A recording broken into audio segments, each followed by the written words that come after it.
Hello friends, आज हम लोग पढ़ेंगे फोटोसिंथेसिस। इसको पढ़ने से पहले एक बात समझने की जरूरत है कि आप फोटोसिंथेसिस को किस वजह से पढ़ रहे हैं। आप जीएस के उद्देश्य से पढ़ रहे हैं या आप हाई स्कूल में हैं, बेसिक जो है समझना चाहते हैं, उस उद्देश्य से पढ़ रहे हैं। तो कोई भी कॉम्पिटिटिव एग्जाम आपसे फोटोसिंथेसिस के बारे में बहुत सारी बातें नहीं पूछता है। कोई भी एग्जाम आप उठा करके देख लीजिए तो वो कितनी बातें पूछता है, जो जरूरी बातें होती है, बेसिक अंडरस्टैंडिंग पूछता है। हम लोग सिर्फ उसके बारे में बात करेंगे। तो फोटोसिंथेसिस है क्या? फोटोसिंथेसिस एक प्रक्रिया है जो कि पौधों में पाई जाती है और ये क्लोरोफिल के अंदर होती है। जब सूरज की किरणें पड़ती हैं तो जो क्लोरोफिल होता है वो कार्बन डाइऑक्साइड का वाटर के साथ मिल करके एसिमिलेशन करता है और बना देता है ग्लूकोज या कार्बोहाइड्रेट। ये जो प्रक्रिया होती है ये क्या कहलाती है? कार्बन एसिमिलेशन, क्योंकि इसमें कार्बन का एसिमिलेशन हो गया। ये एक प्रकार की ऑक्सीडेशन रिडक्शन प्रक्रिया है। ऑक्सीडेशन रिडक्शन, तो यहां पर ऑक्सीडेशन जो हो रहा है वो होता है पानी का। यहां पर ऑक्सीडेशन होता है H2O का और फॉर्म हो जाता है ऑक्सीजन। दूसरी तरफ होता है रिडक्शन और रिडक्शन होता है CO2 का, और CO2 का रिडक्शन होकर के बन जाएगा यहाँ पे शुगर। तो यहाँ पर शुगर बन जाएगी, कार्बोहाइड्रेट बन जाएगा। ये जो रिएक्शन होती है दो प्रकार की होती है। एक होती है लाइट डिपेंडेंट रिएक्शन, जिसको लाइट रिएक्शन बोलते हैं, और दूसरी रिएक्शन होती है जिसको लाइट इंडिपेंडेंट रिएक्शन बोलते हैं। इसमें लाइट की आवश्यकता नहीं होती, इसलिए इस रिएक्शन को डार्क रिएक्शन भी कहा जाता है। तो लाइट रिएक्शन के बारे में अगर हम लोग समझें तो लाइट रिएक्शन होती है क्लोरोफिल की ग्रेना, और इसमें जब क्लोरोफिल पर सूरज की रोशनी पड़ती है तो जो इसके अंदर इलेक्ट्रॉन है वो एक्साइटेड हो जाता है, उस पर एनर्जी आ जाती है, और एटीपी का जो मॉलिक्यूल है उसमें फास्फोरस का मॉलिक्यूल आकर के जुड़ जाता है, एटीपी का फॉर्मेशन हो जाता है, और ये एटीपी जो होती है एक केमिकल रिएक्शन बनाती है। यहां पर केमिकल रिएक्शन होगी। अब ये जो रिएक्शन होगी ये जो वाटर है, वाटर का मॉलिक्यूल है, इसको तोड़ने का काम करेगा, और जो वाटर मॉलिक्यूल है वो टूट जाएगा हमारा हाइड्रोजन आयन और OH आयन। इस अभिक्रिया को फोटोलिसिस ऑफ वाटर कहते हैं। तो फोटोलिसिस ऑफ वाटर कहां पर हो रही है? इस रिएक्शन में हो रही है, लाइट रिएक्शन हो रही है। किस जगह पर हो रही है? ग्रेना में। जो फोटोलिसिस ऑफ वाटर है, इस अभिक्रिया को रॉबर्ट हिल ने जो है खोजा था। तो इसको खोजा रॉबर्ट हिल ने, और इसी के लिए इसका नाम हिल रिएक्शन भी होता है। हिल रिएक्शन इसका नाम है क्योंकि रॉबर्ट हिल ने खोजा। इसके बाद देखते हैं डार्क रिएक्शन। डार्क रिएक्शन कहां होगी? डार्क रिएक्शन होगी स्ट्रोमा में। क्लोरोफिल के स्ट्रोमा में डार्क रिएक्शन होगी, इसको लाइट की जरूरत नहीं है। अब यहाँ पे कार्बन डाइऑक्साइड का जो है वो रिडक्शन हो जाएगा, और यहाँ पर क्या बन जाएगा? कार्बोहाइड्रेट का फॉर्मेशन हो जाएगा, शुगर बन जाएगी। तो इस तरह से डार्क रिएक्शन होगी। जो डार्क रिएक्शन होगी, इसके जो डार्क रिएक्शन होगी यहाँ पर शुगर का फॉर्मेशन हो गया। अब इसके लिए कई तरह की प्रोसेसेस होती हैं। जब कार्बन का एसिमिलेशन होता है तो उसकी एक साइकिल है। वो जो साइकिल है उसकी खोज की थी कैल्विन एंड बेंसन ने।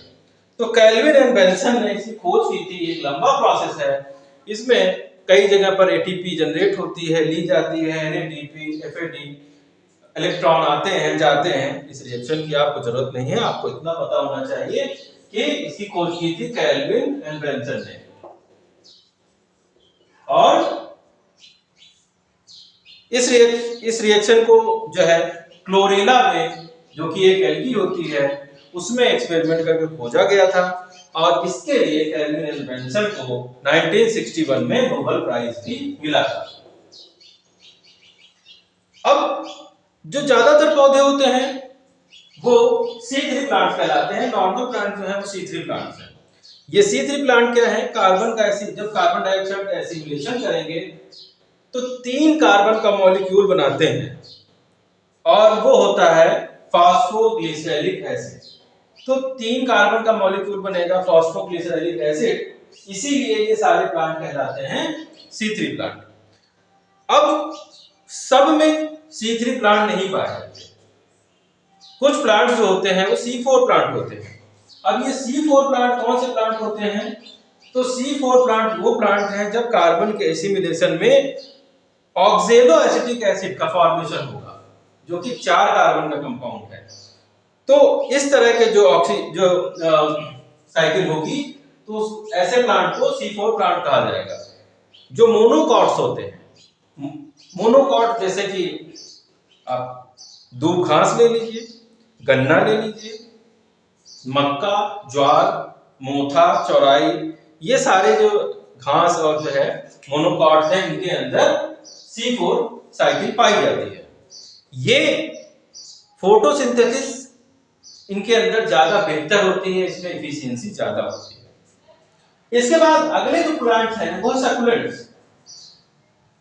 जो सकुलेंट्स हैं, यहां पर जो सकुलेंट्स होते हैं इनको कैम प्लांट्स बोलते हैं। इसमें जो है कैम प्लांट्स होते हैं। ये किस प्रकार के प्लांट हैं? यहां पर जो सकुलेंट जैसे कि नागफनी हो गया, कीकवार हो गया, ऐसे पौधे जहां पर पानी की कमी होती है, ये मॉइस्चर को एब्जॉर्ब करके लीव्स में, स्टेम में स्टोर करके रखते हैं। ऐसे पौधों में जो कार्बन का मॉलिक्यूल है, कार्बन डाइऑक्साइड, वो क्रेजुलेशन एसिड जो है मेटाबॉलिज्म कहलाती है, क्रेजुलेशन एसिड मेटाबॉलिज्म जो होती है ऐसे पौधों में पाई जाती है, इसी को कैम प्लांट कहा जाता है। इस साइकिल को C2 साइकिल भी कहा जाता है, क्योंकि ये जो कंपाउंड बनता है इसमें कार्बन के 2 मॉलिक्यूल इन्वॉल्व होते हैं। कौन कौन से फैक्टर हैं जो कि फोटोसिंथेसिस को इफेक्ट करते हैं? तो सबसे पहला जो फैक्टर है वो है लाइट।